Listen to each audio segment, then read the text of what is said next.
पुण्याची जी घटना घडली त्याच्यावर दररोज नवनवे खुलासे नवनव्या बातम्या येत आहेत। खरं तर जे डॉक्टर तावरे आहेत यांचा परिचय आरोग्य विभागात देण्याची गरज नाही असं एक व्यक्तिमत्व आहे। मागे जे किडनी रॅकेट झालं होतं याच्यामध्ये सुद्धा तावरे होते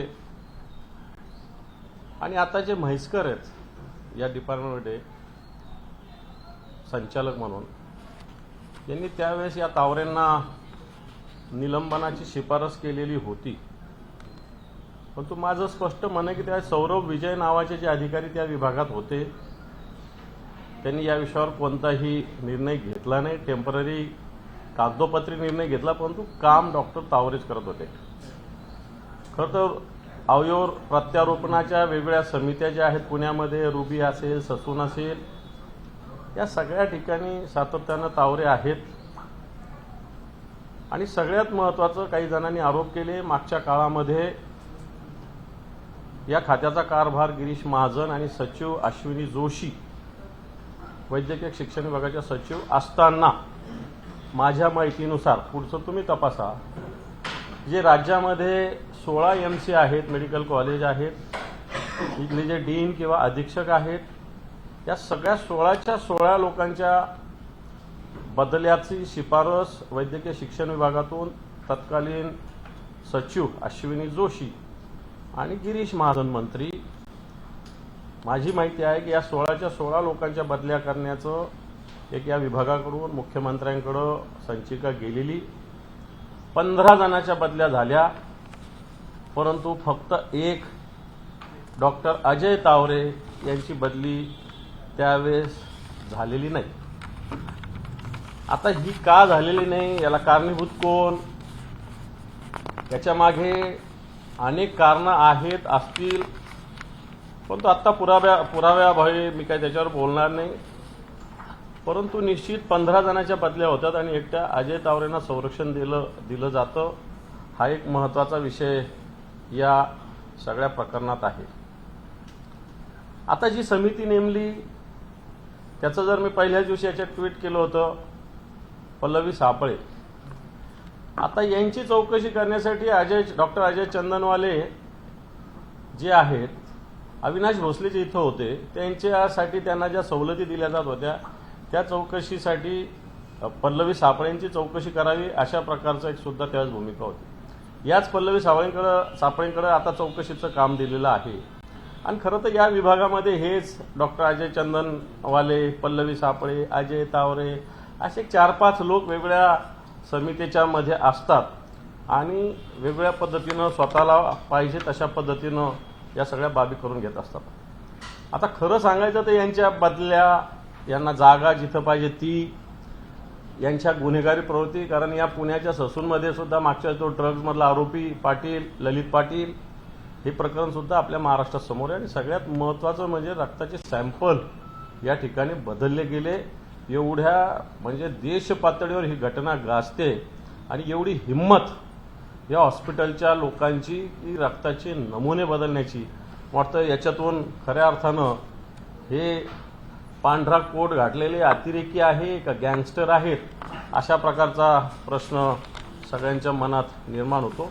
या सगळ्या प्रकरणात सरकारच्या भूमिका 304 आणि 304 हे ते आपण स्पष्टपणे बोललेलो आहे। अमितेश कुमार फार चांगले अधिकारी म्हणून गणले जातात असं गृहमंत्री म्हणतात परंतु अमितेश कुमारांचा मी अनुभव घेतलेला आहे। संभाजीनगरात ते पोलीस आयुक्त होते फक्त लहान सहान गुंडांना 2-4 दंडे मारणं 2-4 काठ्या मारणं हे करणं पण व्हाईट कॉलर लोकांच्या अंडर काम करणं ही अमितेश कुमारांची काम करण्याची पद्धती आहे। त्यामुळे मला वाटत नाही की जर एवढा चांगला अधिकारी असेल तर त्यांनी या सगळ्या प्रकरणात खोलवर जाण्याची आवश्यकता आहे आणि म्हणून या सगळ्या प्रकरणात ही भूमिका आताच्या घडीला जी आहे ती अतिशय संशयास्पद आहे। ज्या पद्धतीनं अजय तावरे श्रीहरी हळनोर या सगळ्या लोकांच्या ज्या पद्धतीनं आता ज्या काम चालू आहे हे जर बघितलं तर सरकार या सगळ्या विषयात सपोर्ट करतं की काय अशा प्रकारची परिस्थिती आहे। हा भाग तसा रेसिडेन्शियल एरिया असताना या ठिकाणी अशा मोठ्या प्रमाणावर पब्स आणि बार्स आहेत मी तर म्हणेल मागच्या वर्षभरातल्या, कारण या पोलीस स्टेशनच्या पोलीस अधिकाऱ्यांचे मोडस ऑपरेंटीज आहे की अशा पद्धतीनं गुन्हे दाखल झाल्यानंतर कलम कोणतं लावायचं, कसं लावायचं, याची एक मोठी गँग या ठिकाणी काम करते, असं माझं स्पष्ट म्हणणं या सगळ्या विषयामध्ये आहे. मला असं वाटतं हा विषय होत असताना मागच्या काळामध्ये काल परवा एक संभाजीनगरात एका शेतकऱ्यांनी आत्महत्या केली आणि ही आत्महत्या केली असताना सरकारने अशा पद्धतीनं म्हटलेलं आहे की शेतकऱ्याचं सिबिल तपासलं जाणार नाही, अशा पद्धतीनं सिबिल जो तपासेल त्या बँक मॅनेजरवर कारवाई होईल. माझ्याकडे त्या शेतकऱ्याने केलेल्या आत्महत्येचं एक जे सुसाईड नोट आहे ती आहे. रोहित मला माफ कर, मला हिंमत राहिली नाही, एकरभर विकून टाका, लोकांचे पैसे देऊन टाका, म्हणजे हे तुम्हाला मी पत्र पाठवतो.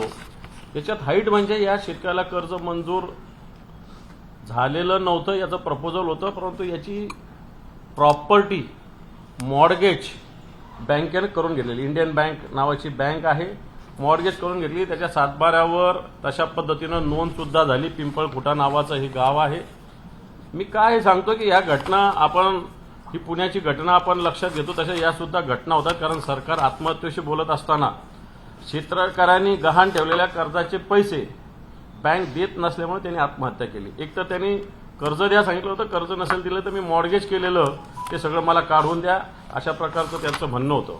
त्यामुळं या बँक मॅनेजरवर सरकारने कारवाई केली पाहिजे. अशा प्रकारचे जे बँक मॅनेजर सिबिल तपासून शेतकऱ्यांना कर्ज देण्याचा प्रकार करत आहे यांच्यावर कारवाई होण्याची आवश्यकता आहे. कारण मागच्या 4-5 महिन्यात 1 जानेवारीपासून मराठवाड्यामध्ये तब्बल 237 शेतकऱ्यांच्या आत्महत्या झालेल्या आहेत. या सगळ्या विषयाबरोबर मागच्या काळात मुख्यमंत्र्यांनी एक बैठक या ठिकाणी नुसतं आटोपली, फक्त काही टँकर लावण्यासाठी मुख्यमंत्री मराठवाड्यात संभाजीनगरात आले होते की काय, अशा प्रकारची स्थिती आहे. खरं तर या सरकारने, उद्धवजींचं सरकार गेल्यानंतर जलयुक्त शिवार 2.0 नावाची एक पुन्हा एकदा योजना आणली होती. खरं तर या 2 वर्षाच्या काळात जमिनीची वॉटर लेवल वाढण्याची आवश्यकता होती, परंतु हे कुठेही झालेलं नाही. सरकार साप सोडून भुई थोपटण्याचं काम करतं. खऱ्या अर्थानं टंचाईची कृती आराखड्याची आवश्यकता आहे. सरकारने अजून कुठेही अशा पद्धतीनं टंचाई कृती आराखडा केलेला नाही. आज जे पाणीसाठे बघितले तर मराठवाड्यात 9% पाणीसाठा आहे, नागपूर विभागात 38%, नाशिक विभागात 25%, पुणे विभागात सुद्धा 16% आणि कोकण विभागात 36%. म्हणजे सांगायचा मुद्दा आहे की पुणे विभाग आणि मराठवाडा विभागामध्ये सगळ्यात कमी पाणीसाठा असूनही अजूनही सरकारने टंचाई आराखडा केलेला नाही. राज्यामध्ये जवळपास 3054च्या वर टँकर आत्ताच्या घडीला 7,500 गावामध्ये चालू आहे. हे सगळं होत असताना बी बियाण्याच्या एक मुद्द्याकडे सुद्धा सरकारचं दुर्लक्ष आहे. आज जे बी बियाणं आवश्यक आहे, या बी बियाण्याच्या आवश्यकतेपेक्षा फक्त 21% जास्त असल्याचं सरकारी कागदपत्रावर आहे.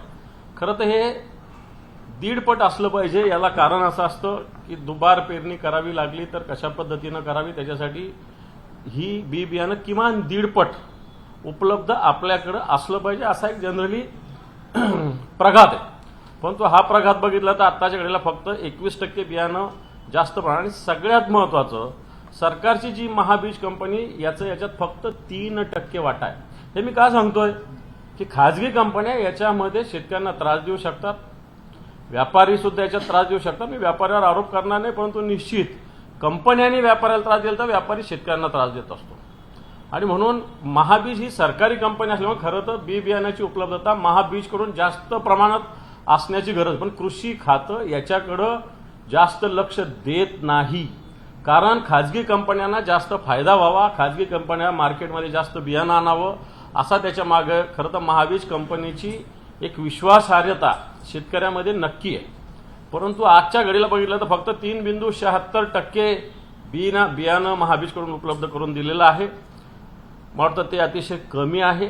आणि म्हणून कृत्रिम टंचाई काही ठिकाणी, जसं आपण काल परवा विरोधी पक्षनेते वडेट्टीवार साहेबांनी अकोल्याची एक भूमिका मांडली होती, काही चॅनलने सुद्धा हा विषय मांडलेला की अकोल्यासारख्या ठिकाणी भर उन्हामध्ये 40-45 टेम्परेचर असताना लोकांची लाईन लागली होती. ही सगळ्या ठिकाणी अकोल्याची फक्त तुमच्या निदर्शनास आली, परंतु जवळपास सगळ्या ठिकाणी अशा पद्धतीनं बी बियाण्याची स्थिती आहे. सरकार याच्यावर सुद्धा लक्ष द्यायला सरकारची तयारी नाही आहे. सरकार या सगळ्या विषयात संभाजीनगरच्या बैठकीत जे बोगस बियाणं आहे याचा सुळसुळाट मागच्या काळात मोठ्या प्रमाणावर झालेला, विशेषतः गुजरातमधून मोठ्या प्रमाणावर बियाणं येत होतं आणि याच्याकडे सरकारने आळीमिळी गुपचिळीचं धोरण केलेलं होतं आणि म्हणून या सगळ्या विषयाकडे सुद्धा मोठ्या प्रमाणावर लक्ष देण्याची आवश्यकता आहे. बंदी असलेल्या एसटीबीटी या बियाण्याची सुद्धा मोठ्या प्रमाणावर विक्री होते. मी तुम्हाला काय सांगतो की आपण बेसिक ग्रामीण भागातल्या विषयाकडे, माझं स्पष्ट आहे, कोणाला राग नका येऊ देऊ, परंतु मीडिया सुद्धा अशा विषयाकडे दुर्लक्ष करतं आणि म्हणून या सगळ्या विषयात आपण सुद्धा सरकारने लक्ष द्यावं अशा प्रकारची भूमिका आम्ही मांडणार आहोत. त्याचप्रमाणे खताची सुद्धा स्थिती तशीच आहे. खत आपल्याला 41 लाख मेट्रिक टन मागच्या वेळी झालेल, मागील 3 वर्षामधला ॲव्हरेज आहे. आत्ताच्या घडीला शासनाकडे 29 लाख मेट्रिक टन खत उपलब्ध आहे. खरं तर हे आत्ताच खताची गरज नाही, आधी बी बियाणाची गरज आहे, परंतु हे सुद्धा याचं सुद्धा आवंटन आत्ताच्या घडीला होण्याची आवश्यकता आहे. परंतु एक सगळ्यात महत्त्वाचं रासायनिकची भेसळ, त्याचप्रमाणे जैविक खत असल्याचं सांगून शेतकऱ्यांची फसवणूक, हे सगळे विषय मोठ्या प्रमाणावर होतात. एक विषय मी मागच्या काळात उचलला होता, सगळ्या प्रसिद्धी माध्यमांनी मोठ्या प्रमाणावर त्याला प्रसिद्धी दिली होती. गेल नावाचा ज्या कंपनीचा जो शासकीय कंपनी होती भारत सरकारची, या कंपनीनं दाभोळ आणि संभाजीनगर या ठिकाणी पाहणी केली होती. मी आरोप केल्यानंतर सरकारच्या वतीनं हा आरोप उडवून लावला होता, परंतु काल उदय सामंत यांनी ह्या आरोपाला आमचा आरोप निराधार आहे असं बोलले ते, परंतु त्यांनी हे कबूल केलं की ही कंपनी या महाराष्ट्रामध्ये, त्यांनी तसं पत्र दिलं होतं, दाभोळची जागा बघितली होती, संभाजीनगरची जागा बघितली होती की नाही ते काही ते बोललेले नाही. परंतु मी सांगेल, आमच्या इथले संभाजीनगरचे केंद्रातले एक मंत्री असलेले डॉक्टर भागवत कराड यांनी या कंपनीबरोबर 12 बैठका तब्बल घेतलेल्या आहे. त्याचे रेकॉर्डसुद्धा माझ्याकडे बरेच अवेलेबल आहे, 12 बैठका. परंतु या कंपनीला महाराष्ट्रात जागा स्वस्त दरात पाहिजे होती, अखंड पाहिजे होती. सरकारने या बाबतीत अतिशय निष्क्रियपणा ठेवलेला आहे. असं काही गरज नाही की इंडस्ट्रियल एरियामध्ये जमीन दिली पाहिजे. इंडस्ट्रियल एरियाच्या बाहेर सुद्धा आता अनेक उद्योग सुरू झालेले आहे. त्यामुळं या गेल कंपनीला सरकारने जर ठरवलं असतं तर जमीन देता आली असती. 45,000 कोटी रुपये इन्व्हेस्टमेंट असणारी ही जमीन सरकारच्या दुर्लक्षामुळं या ठिकाणी गेलेली आहे, असा माझा स्पष्टपणे आरोप आहे. डोंबिवलीचा जो स्फोट झाला, या राज्यामधले मागच्या 10-12 महिन्यातला हा 7वा-8वा स्फोट आहे. जिंदालमध्ये सगळ्यात मोठा नाशिकला झाला होता, नोव्हेंबरमध्ये बोईसरला झाला होता, नाशिकला सिन्नरला झाला होता, त्यानंतर रायगडला महाडला झाला होता आणि हा डोंबिवलीचा. आता याच्यातलं बरेच जण, कामगार मंत्री सुद्धा तिथं गेले होते. याच्यात तर कामगार खात्याचा मोठा दोष आहे. खरं तर हा बॉयलरचा स्फोट नाही, हा रिॲक्टरचा स्फोट आहे. आणि तुम्हाला मी पत्रकार बांधवांना सांगू इच्छितो की बॉयलरच्या विषयी सरकारचं धोरण आहे, परंतु रिॲक्टर विषयी कोणत्याही प्रकारचं धोरण नाही. छोट्या छोट्या कंपन्या मोठ्या कंपनीनं भंगारमध्ये टाकलेलं, विकलेलं. छोट्या कंपन्यांना हे रिॲक्टर घेणं परवडत नाही, म्हणून कोणते तरी नादुरुस्त रिॲक्टर्स या कंपन्या वापरतात. आणि खरं तर मग जे जे केमिकल्स असतात त्याचं प्रमाण कशा पद्धतीनं असावं, हे प्रमाण कधी व्यस्त नाही राहिलं तर रिॲक्टरचा स्फोट होत असतो. आणि म्हणून रिॲक्टरविषयी या सरकारचं धोरण असावं. एक सरकारचं कामगार सुरक्षा विभाग आहे, ज्याला डिश नाव आहे, अतिशय निष्क्रिय विभाग आहे. मोठ्या मोठ्या कंपन्या, या अधिकाऱ्यांना कंपन्याच्या आतमध्ये सुद्धा येऊ देत नाही. आणि म्हणून कामगार मंत्र्यांना आणि मी सरकारलाही वारंवार सांगतो की जसं बॉयलरच्या विषयी धोरण आहे तसं रिॲक्टरच्या विषयी सुद्धा धोरण असावं. आणि मागच्या काळामध्ये एवढे स्फोट या महाराष्ट्रात घडलेले, सरकार अजूनही याच्याविषयी जागं व्हायला तयार नाही, अशा प्रकारची स्थिती आहे. आणि म्हणून मी आपल्या माध्यमातून सरकारला, निश्चित अधिवेशन येईल त्यावेळेस तर निश्चित सरकारला घाम फोडूच, परंतु अशी स्थिती आत्ताच्या घडीला आहे. हे उद्योग जे महाराष्ट्रातले येणारे, गेल कंपनीचा बाहेर गेला, याला सरकार जबाबदार आहे. जे औद्योगिक वेगवेगळ्या भागामध्ये जे स्फोट होतात याला सुद्धा सरकारचं धोरण कारणीभूत आहे.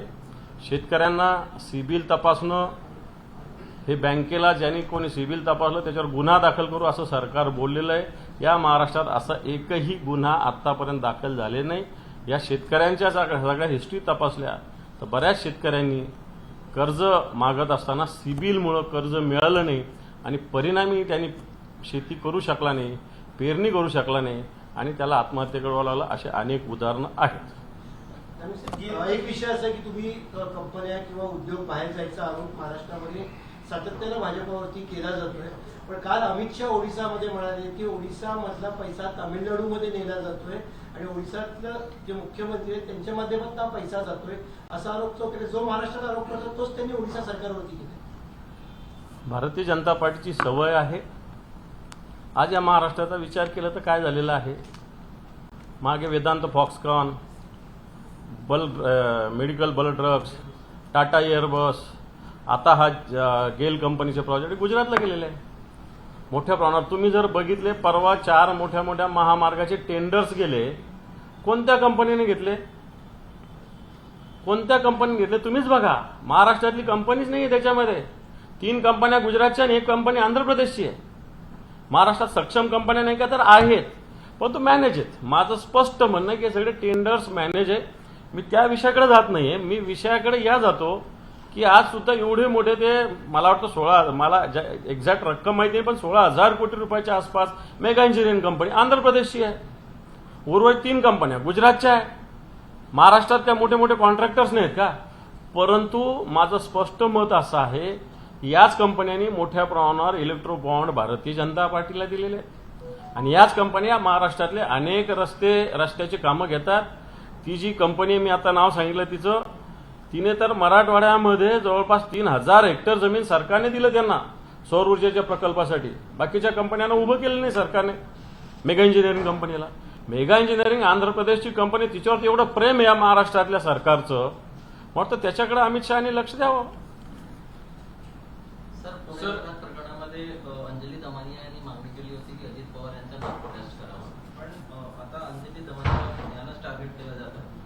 सूरज चव्हाण जे प्रवक्ता आहेत ते म्हणाले की रिचार्जवर चालणारी बाई त्यांची नागपूर टेस्ट करा आणि मंत्री अनिल पाटील हे म्हणाले की ब्लॅकमेल आणि सुपारी बाजी. मला असं वाटतं, मी त्यांच्या भानगडीत जात नाही, परंतु त्यांनी जे आरोप केले त्याची चौकशी व्हायला काय हरकत आहे, माझं स्पष्ट मत आहे.